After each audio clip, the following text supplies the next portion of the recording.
shopping experience. Plus, enjoy a traditional Christmas tea, a hometown tree lighting, and Christmas parade to end the day. It all happens Saturday, December 6th, starting at 10 a.m. in beautiful Linden, Tennessee. Visit the Perry County Chamber of Commerce on Facebook for more information. We'll see you in Linden, December 6th. In Rutherford County, it's an intense battle between two crosstown football rivals that will send one to the state championship game. We're talking the Blackman Blaze versus the Oakland Patriots. When the two teams hit the field tonight, it'll be the first time in history the two Murfreesboro area teams will face off with a state title game on the line. The Patriots are defending state champions and are in the midst of a dynasty, having claimed the state title 4 of the last 5 years. It's going to be a good one. You can bet this Blackman High School alum will be watching. Lovely. Access Tennessee News.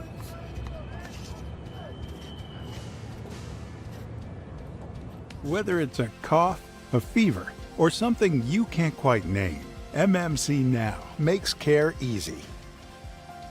Walk right in, get seen quickly, and your visit connects directly to your MMC doctor. Care you trust, with providers you know, with digital check-in and multiple locations around town. MMC Now is here when you need us. Murfreesboro Medical Clinic. We're the Good Neighbor Network. FM 101.9 and AM 1450 Murfreesboro. FM 100.5 Smyrna. Audio and video streaming at wgnsradio.com. This is Rutherford Issues, hitting right at what matters most to all of us here in the heart of Tennessee. From Murfreesboro to Smyrna, Eagleville to Laverne, Leanna to Barfield, and everywhere in between. If it matters to you, you'll hear about it here on Rutherford Issues. Now your host, Brian Barrett. Well, hey, hi, and hello there, fun lovers, and truth seekers. Too much turkey. Welcome in to Rutherford Issues here from News Radio, WGNS. Happy that you're along for the ride today. Love how Will Nunley worked in that, this proud Blackman alum will be paying attention to the game tonight. I bet. I mean, it's pretty cool when a game like that makes statewide news, right? We're going to have it for you tonight on WGNS. We're getting all the hand warmers ready to go. Excited to bring you another semifinal. It's 28 in a row. 31 out of the last 32 years for a semifinal here for Rutherford County. And it's the first time ever that it has pitted two Rutherford County teams against each other in a battle to reach the state championship game. So that means someone will go down to Chattanooga. Will it be Oakland? Will it be Blackman? We'll just have to see. That's why you'll have to join in tonight.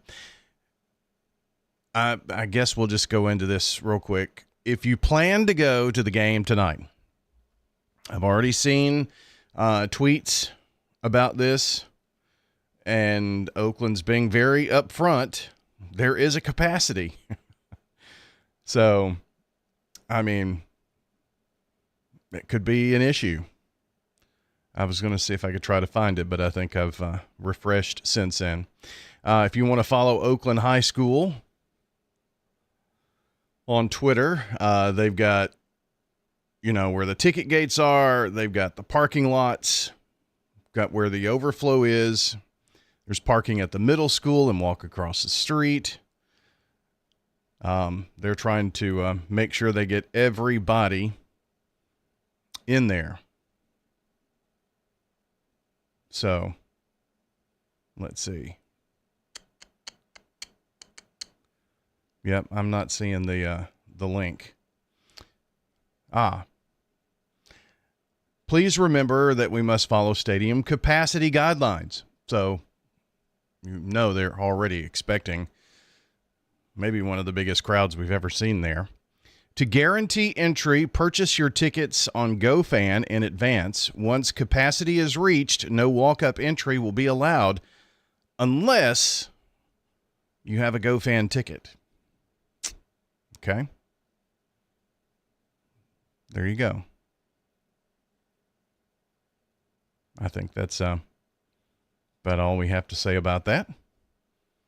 We'll have the game for you tonight, but what I was going to say about that is you can listen to us and be at the game. I mean, maybe you've got a radio. If not, well, you've got a phone. You can listen to us on the stream either way. You can check us out, wgnsradio.com. We'll also be streaming the audio only on our video channels. So you'll want to check that out there as well, okay? So that's wgnsradio.com. Also, Big GTV channels tonight for the big game. Might as well talk about the forecast and such in just a moment. Do want to remind you, we did not have a good neighbor of the day today. It's Black Friday. Everybody's out shopping, and so are our friends over at Ryan Flowers, I think. So, but keep them in mind for flowers, coffee, and gifts at Ryan's. They're at 117 South Academy. We did pick a birthday club winner today, though, and Jennifer Schmidt is the winner of the banana pudding from Slick Pig. So happy to Jennifer. My wife, Heather, celebrates another birthday tomorrow. I'm not sure why we continue to celebrate. It's just, you get older and older, right? But she's got a birthday over the weekend, so we're going to do our little family Thanksgiving / birthday hoorah on Sunday after church. So looking forward to that. Forecast. This is going to be important. We're going to talk about that after I remind you about our friends at Middle Tennessee Electric. They invite you to get into the holiday spirit in downtown Murfreesboro at the annual tree lighting powered by MTE. It is a week from today. So not today, but next Friday. Next Friday. So 6 o'clock, you can enjoy caroling, a visit with Santa, the magic of the tree lighting. They're going to flip the switch at 6, I believe it is, on the new downtown Christmas tree. So celebrate Christmas in downtown Murfreesboro next Friday. I think some of the festivities get underway at 5, but the tree lighting right around 6 o'clock. So stop on out to enjoy that, powered by Middle Tennessee Electric. That is on Friday. And do want to remind you that the Murfreesboro Christmas Parade is coming up on Sunday, December 14th, 2 o'clock. 2 o'clock on the 14th. And if you are participating, if you go, that's wonderful. You can take us along with you. You can watch live or on demand on Big GTV. John Dinkins, Dalton Barrett are going to anchor our coverage. I'm going to be kind of out roving, wandering around, giving you the sights and sounds from the Murfreesboro Christmas Parade. Our coverage on Big GTV brought to you by Whitman Funeral Chapels, Farm Bureau Insurance, Adam Tipton, MTE, and Kenneth Barrett for Sheriff. It's coming up on Sunday, December 14th.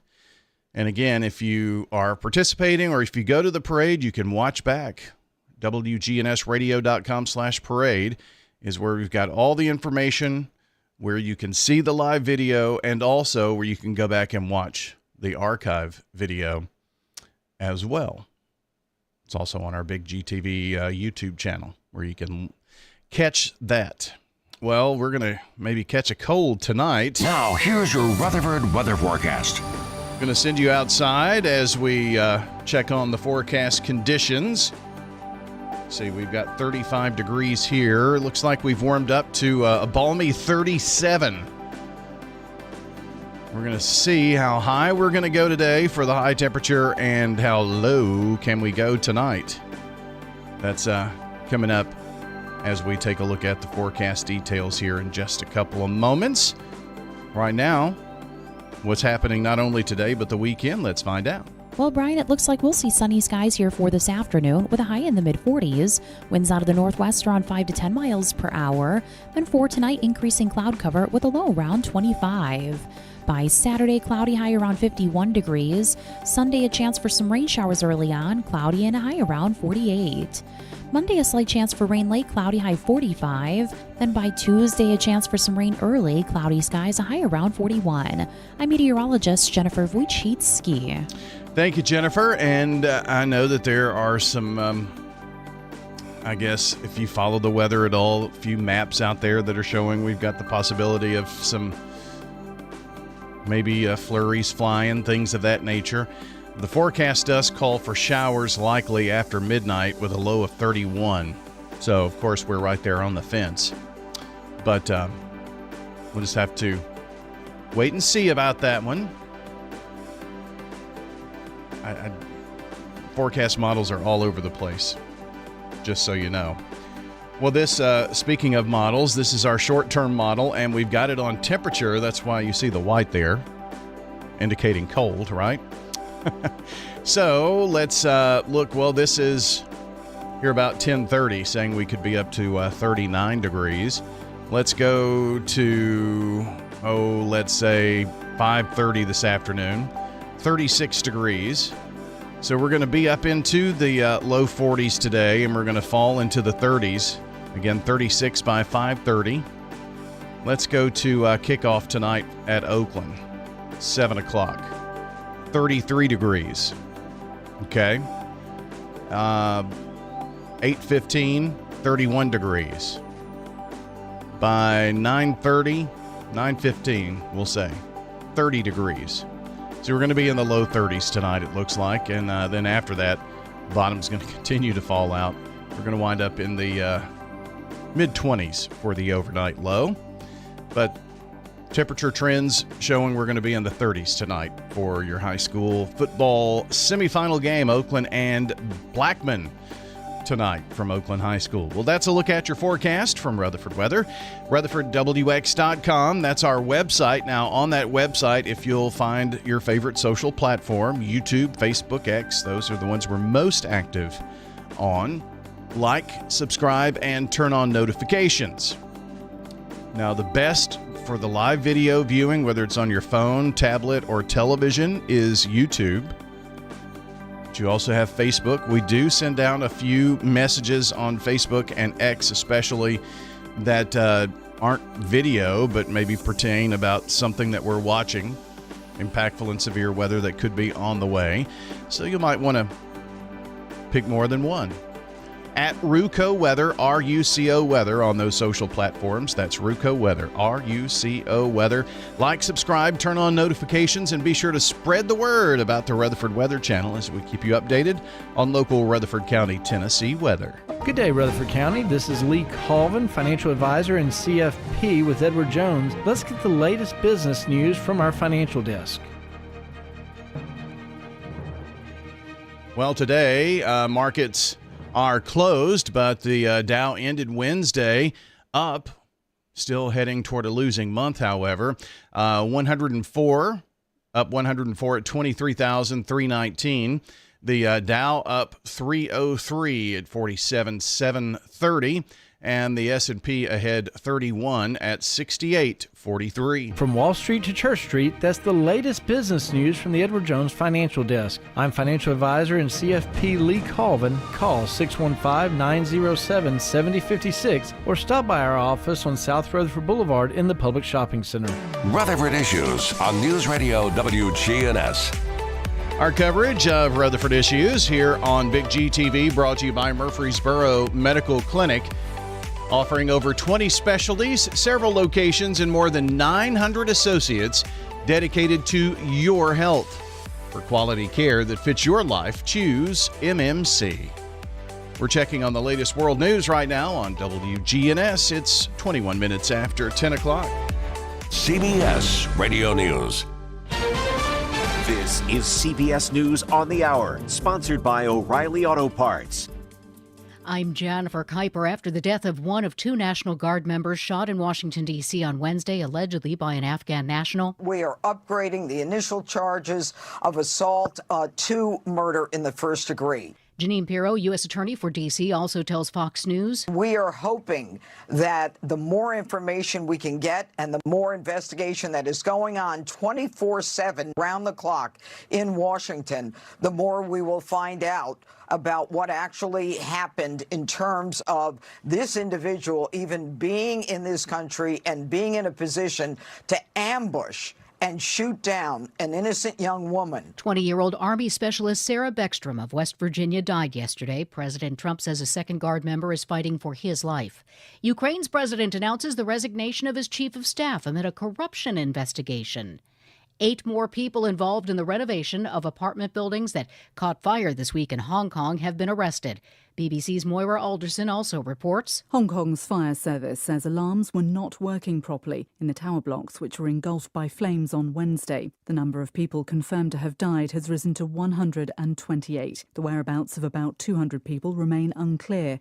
Some people hit the stores early today for Black Friday deals. KNX's John Baird in Los Angeles. You can tell right away who's been shopping all night long because many of them are carrying tons of packages and they're not done. Not even close. We come every year. This is our 5th year that we come like in the middle of the night and shop. And the people I've spoken to so far feel that they've gotten some pretty good deals. I went to Pandora and I got some charms and they were 40% off. But even the people who have been here all night long aren't going home anytime soon. John Baird for CBS News, City of Commerce, California. A suggestion for some family fun this weekend from our Stacy Lynn. After you shovel in some Thanksgiving leftovers and do a little Black Friday shopping, head to the movies. The top 2 flicks this weekend are family friendly. The Dream Team. Zootopia 2 is on track for a better than expected 5-day opening of more than $140 million. And Wicked for Good is on course to come in second at the Thanksgiving box office, bringing in about $93 million. Starting in January, visitors from outside Europe will pay 45% more to enter Paris's Louvre Museum for modernization purposes. This tourist cries foul. I do support the charges being raised to help preserve the buildings, but obviously I think it should be fair. This is CBS News. Think O'Reilly Auto Parts for all your car care needs. Get the parts and service you need fast from the professional parts people at O'Reilly Auto Parts. Just how good is Pure Talk's current deal for unlimited wireless? Well, you might say it's the deal of your lifetime. Because right now, for just $29.95 a month, Pure Talk is offering unlimited talk, text, and data for life. Not your phone's life, your life.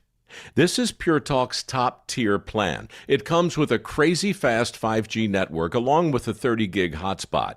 And at just $29.95 a month, there has never been a better opportunity to lock in a ridiculously low rate for as long as you live.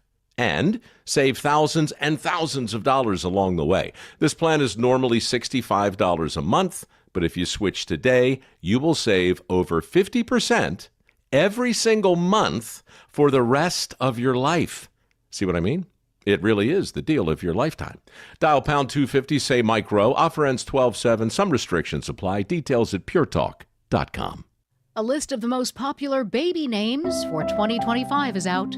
Baby Center says Olivia remained the top name for girls, followed by Amelia, Sophia, Emma, and Isabella. Eliana and Aurora joined the top 10 girls' names for the first time, while Ava and Luna fell out of the top 10. For boys, the top 5 are the same as last year: Noah, Liam, Oliver, Elijah, and Mateo. Luca returned to the top 10, knocking out Leo. Names that fell out of the top 100 include Kennedy, Jade, Natalie, Hunter, Axel, and Grayson. Michael is coming back, up 5 spots from last year to number 16. Michael Wallace, CBS News. By Sunday, some 81 million Americans will try to beat the traffic home, which makes this the biggest money-making weekend for speed cameras. The Insurance Institute for Highway Safety says there are about 8,000 of them across 300 American cities. They're legal in 41 states, including Maryland, where going 40 over will now get you a $425 fine. Jennifer Kuiper, CBS News. Ascension St. Thomas Heart is the leader in Middle Tennessee for heart care, providing the most advanced options, including heart surgery and transplants. Our nationally recognized cardiac team cares for more adult hearts than anyone in the state, from AFib to heart failure, using minimally invasive options when possible to help shorten recovery, making Ascension St. Thomas Heart your first choice for routine heart care and cardiac emergencies. Schedule a heart screening or find a cardiologist at ascension.org/St. Thomas Heart. From the Fox Sports Studios in Los Angeles, here's Martin Weiss. The Bengals beat the Ravens 32-14. Now Cincinnati improves to 4-8, get the win in Joe Burrow's first game back after he missed a few weeks due to injury. He had 2 touchdown passes, 261 through the air, 24 for 46 on the night. Derrick Henry and Keaton Mitchell scored the Baltimore touchdowns. Lamar Jackson finished without a touchdown. It's his 3rd game in a row without a touchdown. First time in his career he's done that. The Dallas Cowboys beat the Kansas City Chiefs 31-28. Dallas improving to 6-5-1. Kansas City falling to 1-5 on the road. Dak Prescott had 2 touchdown passes. Mahomes 4 touchdown passes, 2 in the fourth quarter, but not enough to make up the deficit. In the first game of the day, the Lions fell to the Packers, who Green Bay now 8-3-1. Lions 7-5, 31-24. Jordan Love had 4 touchdown passes. Green Bay went for it 3 times on 4th down, got all 3, 2 touchdowns, and the game-sealing play. Turn to Turner Security. Hey, it's Brian, and we've relied on Turner Security for systems here at WGNS and Big GTV for many years. Their advanced security solutions with real-time monitoring and automation keep us safe. Plus, their expert IT service ensures our tech runs smoothly, from networks, computers to troubleshooting. Their team tailors solutions to our needs, and I highly recommend them for home or business solutions for you. Turn to Turner Security. Fresh cut greens and oven warm bread, jars of sweet jam will be red. Good food, good folks, flavors that shine from winter's chill to spring sunshine. Every Friday feel the spark. Rutherford County Market at Lane Agri Park. Local farmers with local meats, vegetables, and other produce at the Winter Spring Rutherford County Farmers Market every Friday through April. You'll find it there from frost to boundless seas and sing. We're winter tough and welcoming spring. So bundle up and make your way every Friday at Lane Agri Park.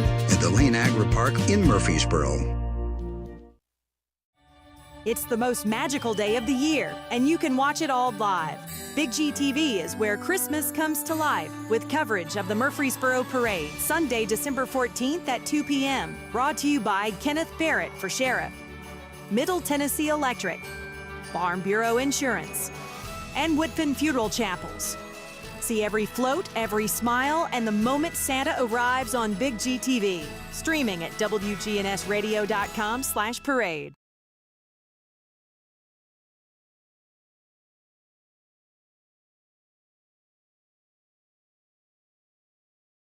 Rutherford County's place to talk.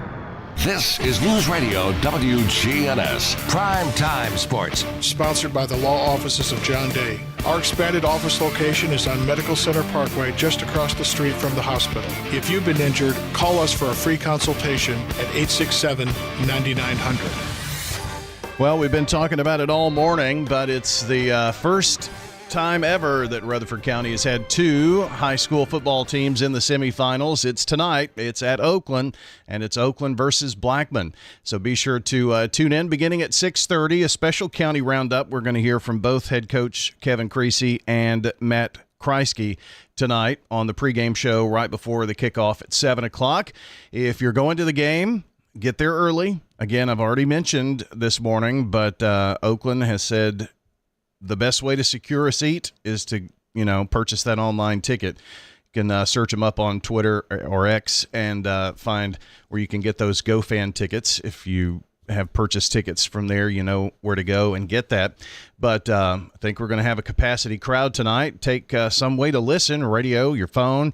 Listen at wgnssports.com. We'll have the broadcast for you this evening. More football tomorrow as Middle Tennessee travels to New Mexico State.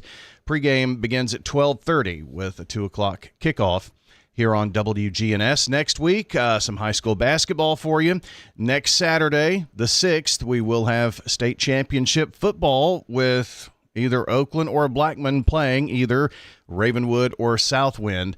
That'll be next Saturday, a week from tomorrow. But next week, we get to catch up with Siegel, Smyrna, and Central Magnet in basketball. That's the latest local sports we have for you. Access Tennessee News. Will Nunley coming up for you right now. Access Tennessee News. I'm Will Dudley. Endless options await shoppers this Black Friday, from online sales to in-person specials. Retailers are hoping to get you out to find a deal today. While sales trends have been shifting, the best bargains may still be on Black Friday through Cyber Monday, especially true for big-ticket items, seasonal merchandise, and the latest trendy products. And a reminder to think of your local shops as well, with many getting the spotlight tomorrow for Small Business Saturday. Overnight, Memphis firefighters battling a fire at the Maynard Wastewater Treatment Plant, located in an industrial area north of Mud Island. Firefighters say around 5:15 in the afternoon, a suspected intoxicated driver drove into a waste pit, which started the fire. The driver was taken in non-critical condition to Regional 1. It's unclear what impact the fire has had on the plant's operations. We'll continue to track updates today. Jumpstart your holiday shopping with a Little Linden Christmas, December 6th, throughout downtown. Join dozens of arts and craft booths, along with our welcoming downtown stores, for a delightful Christmas shopping experience. Plus, enjoy a traditional Christmas tea, a hometown tree lighting, and Christmas parade to end the day. It all happens Saturday, December 6th, starting at 10 a.m. in beautiful Linden, Tennessee. Visit the Perry County Chamber of Commerce on Facebook for more information. We'll see you in Linden, December 6th.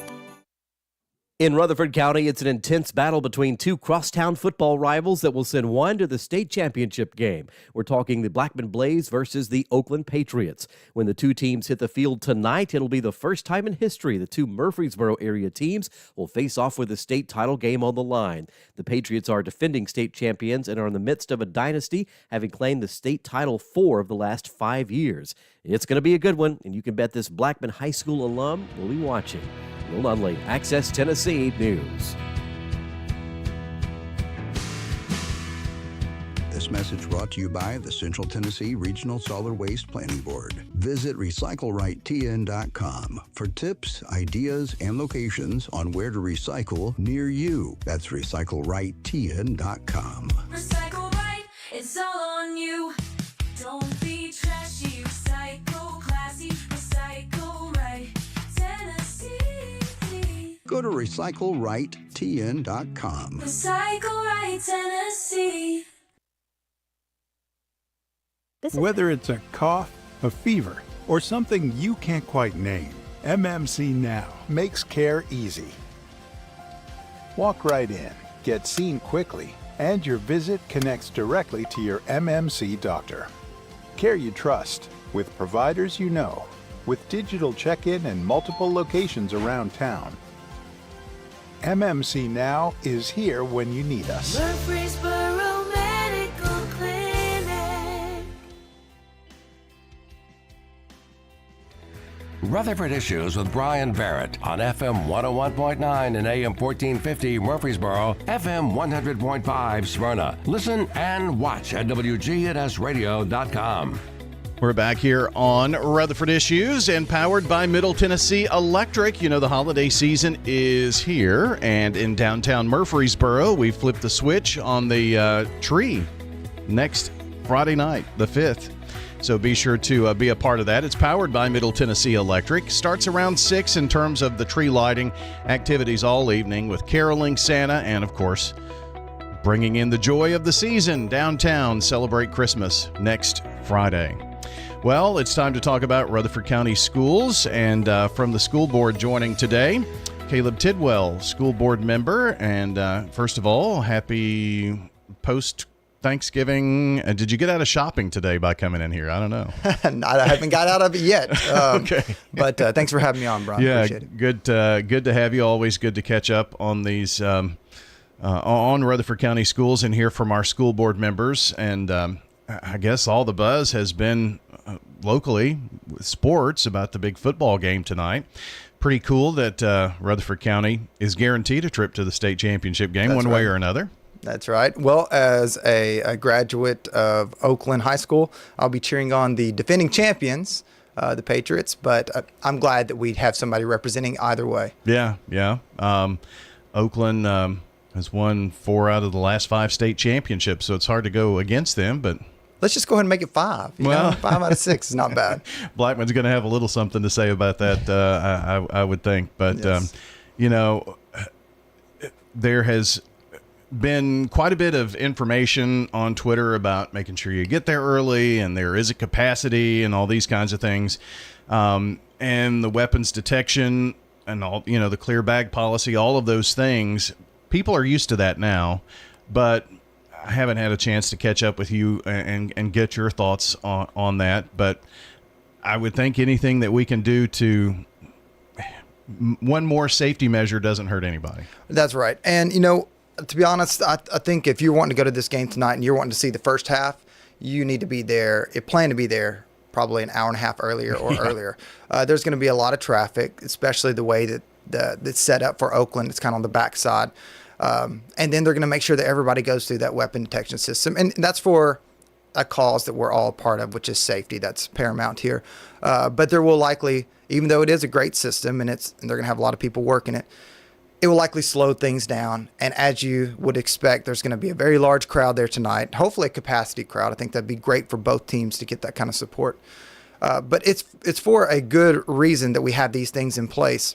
But if you're wanting to actually enjoy the game without the fear of possibly missing a good portion of it, I would imagine it would be best to get there as early as possible and just make a night of it. If you've already shopped all the morning, just go ahead and take a break in the evening and enjoy the second half.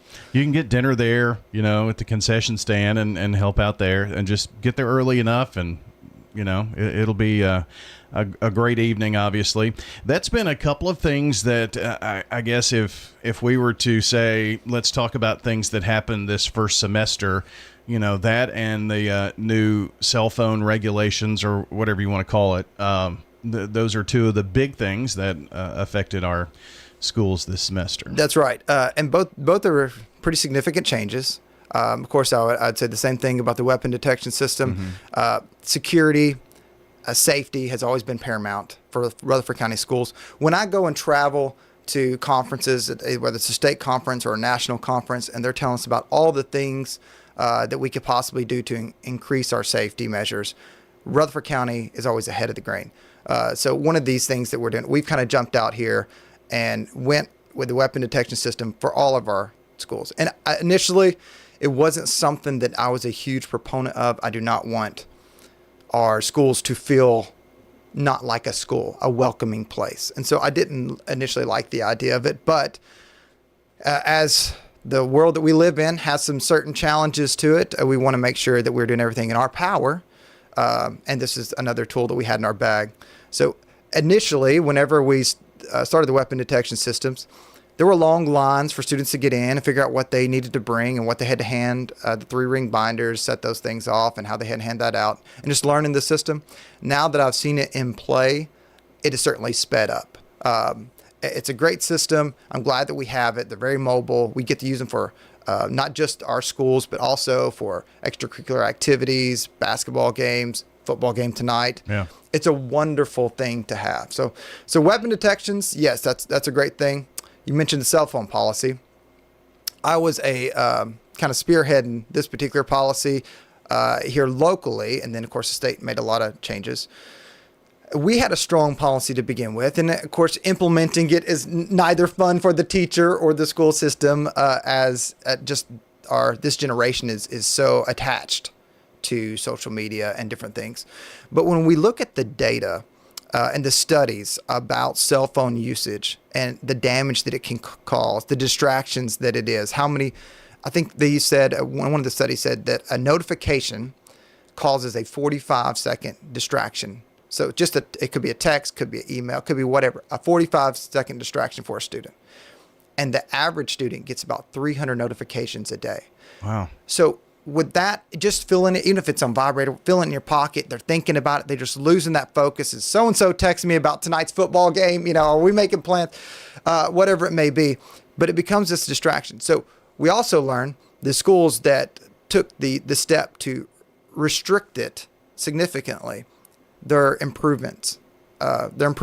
performance increased, their discipline issues decreased.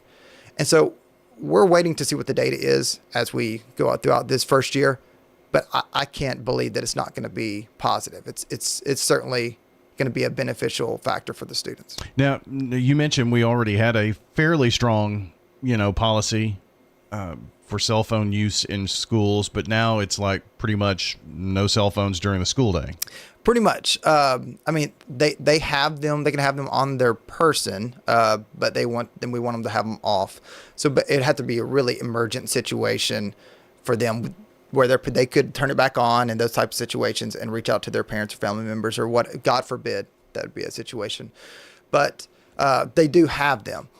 We just didn't want them to be actively available to the students, because it is such a distraction. Yeah. And just beyond that, the social fabric of not being able to, the face-to-face communication and stuff that we're having right here today, it's harder for that generation than it is for us, because they're so used to that communication through a screen.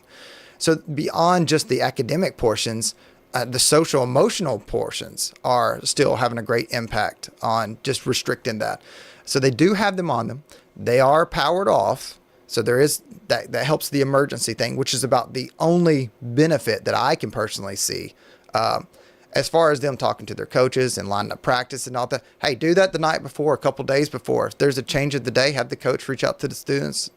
We can make that work. We made it work way before cell phones. Right. We're going to be fine after them. Well, and maybe that's why we have morning announcements and pay attention to all that stuff. Yes, sir. So it's going to be interesting to see.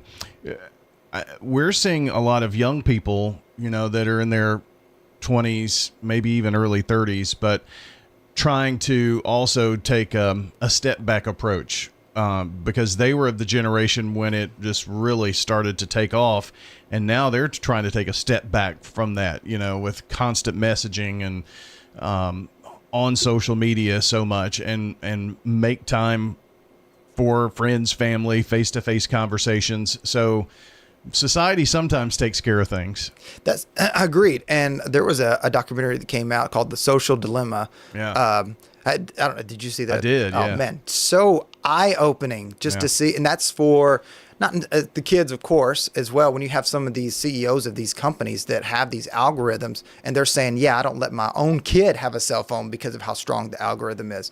It just shows you that it force feeds you to keep you looking. It doesn't care. It doesn't hold a moral balance there. It just wants to literally just make sure your eyeballs are still connected, because then the more connected you are there, the more clicks, the more videos, the more views, the better the advertisement, the better the revenue. Mm-hmm. So with all those factors playing a part of it, it can get time. It's easy for any of us to get wrapped up into it. It's something that I think we have to actively stand against and monitor ourselves. But it's easy to get wrapped up into that, because on the other side, it can be an extremely useful tool.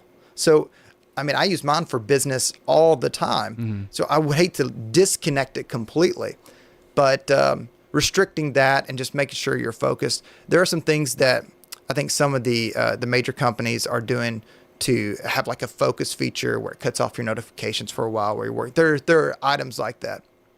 But I think generally, this step back that you're seeing is just people being, it's like they have to get pushed so far to one direction that they just naturally, the people will start stepping back.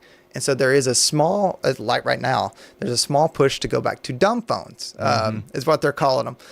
And I actually know someone that has one. I'm super impressed that they're able to survive on that. But I think the point is, if you notice that something is taking up, consuming more of your time, and it's built and designed, and that's the social dilemma part that I loved.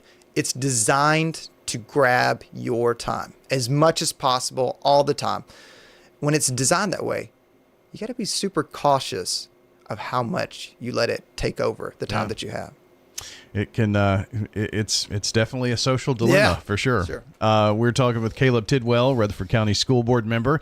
Caleb, how many years have you been on the board? I have been a school board member since September of 2022. So, coming up on 6 years.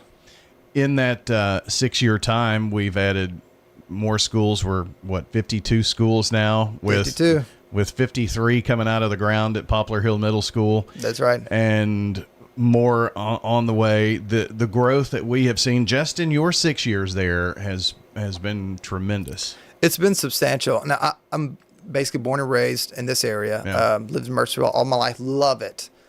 Understand the appeal of why other people keep coming here. But as long as we have this substantial growth, there was a period where we did not build any schools. I say Rutherford County Schools did not build any schools. I went on the board at that time for 4 years.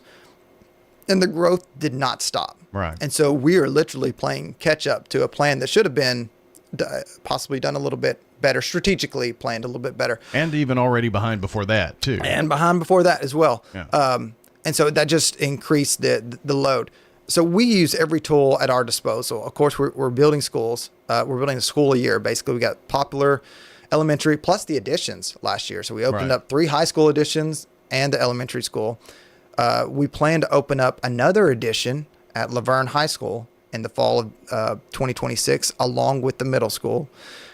We're in a contract right now for some property on the north end. Very dense. I say the north end is kind of northwestern side, but very dense area up there, Lee Road property.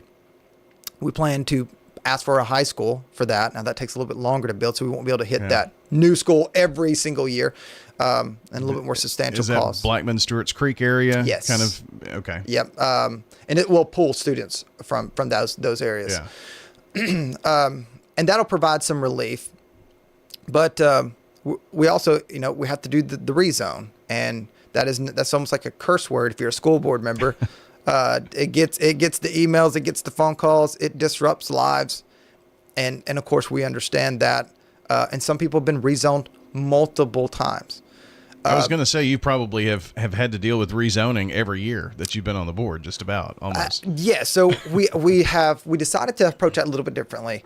We had a group come in that. An outside group that does this, pulls all the data, looks at the new builds, looks at the birth rates, they look at all the data.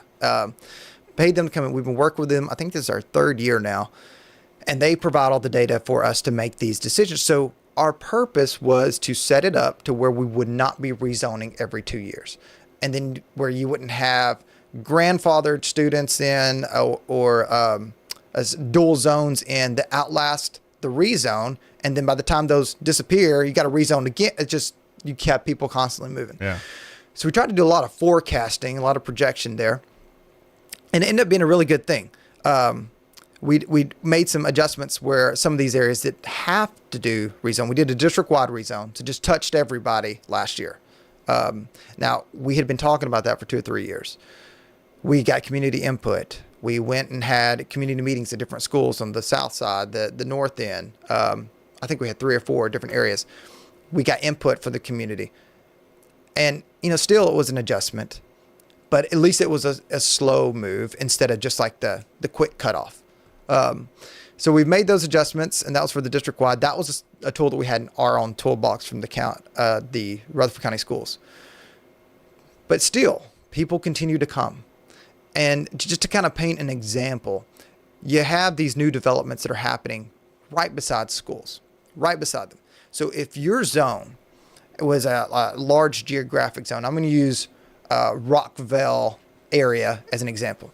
So if you're in a zone like Rockville and you have kind of a rural area, it's a large geographic zone, and you're kind of on the outskirts of that zone.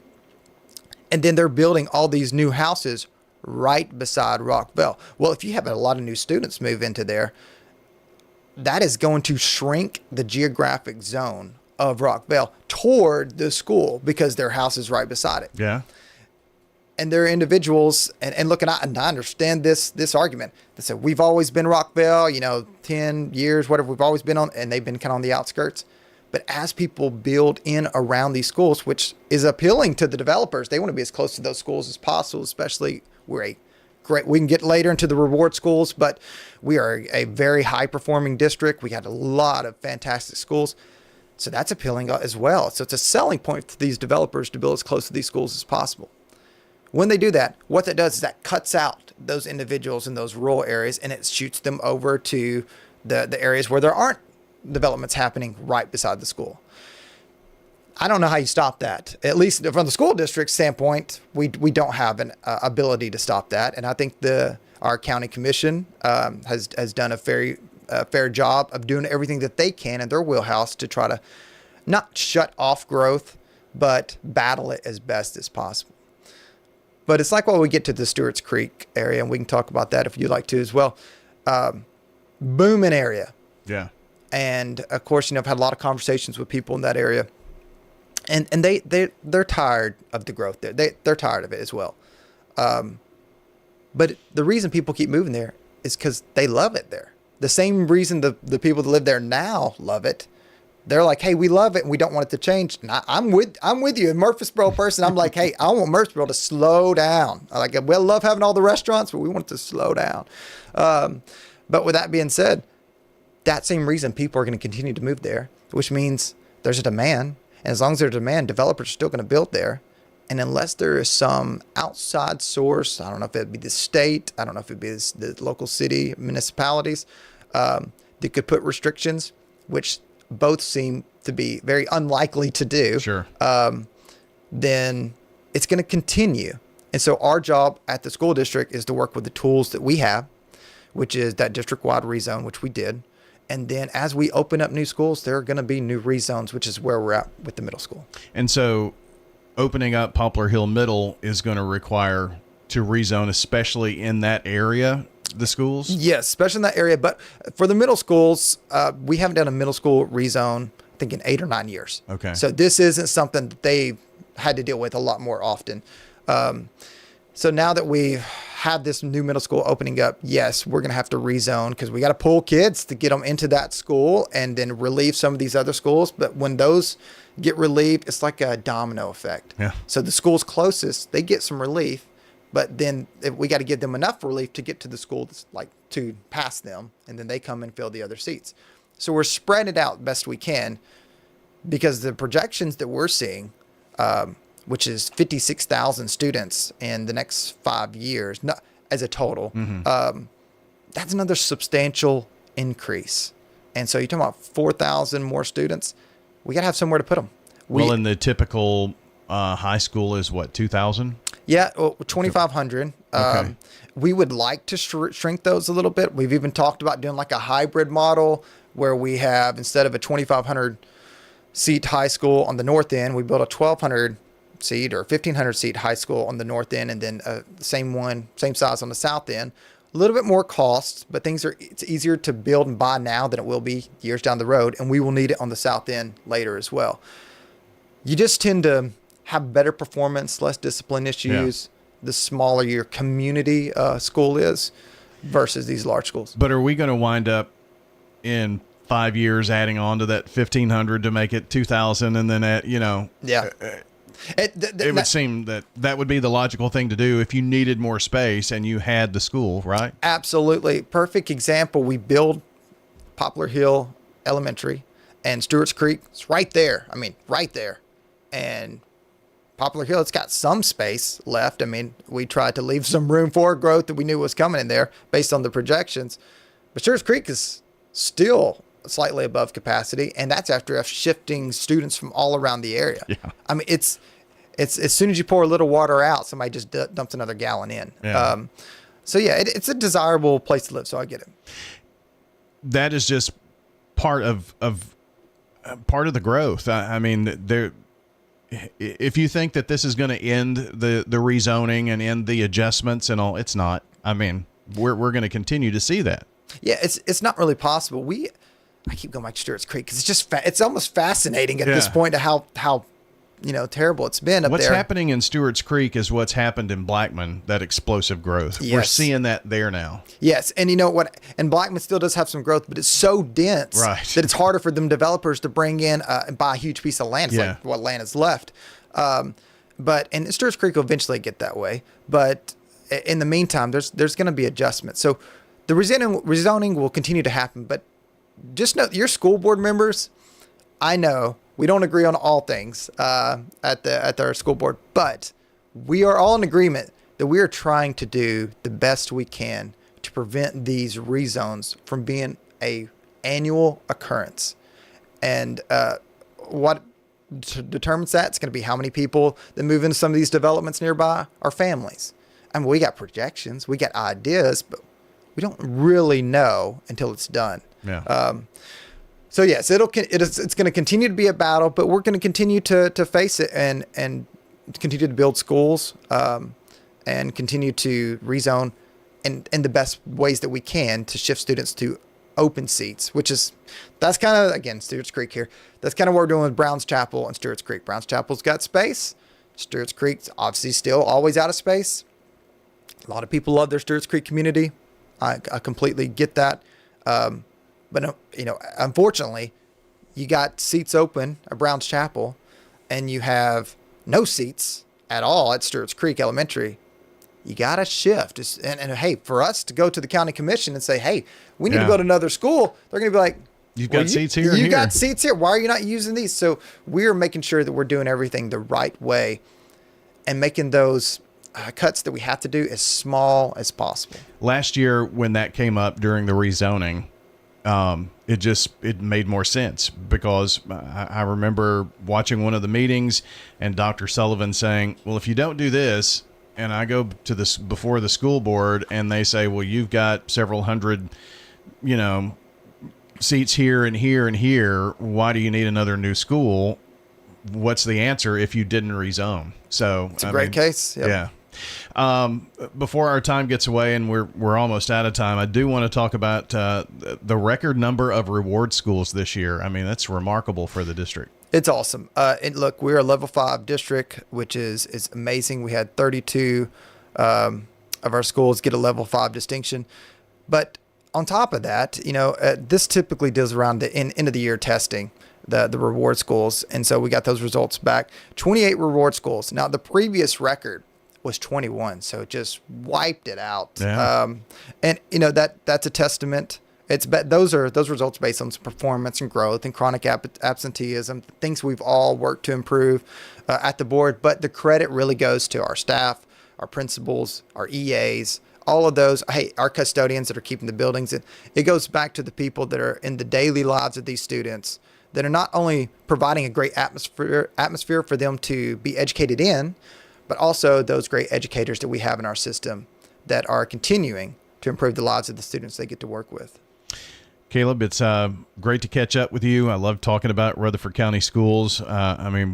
Between myself and John and the sports team, we're in the high schools. We do 150 high school events a year between mid-August and the end of May. And so we get to know a lot of these, especially high school principals and administrators, and we just have a wonderful school system. And athletics is a part of that, especially on the high school side.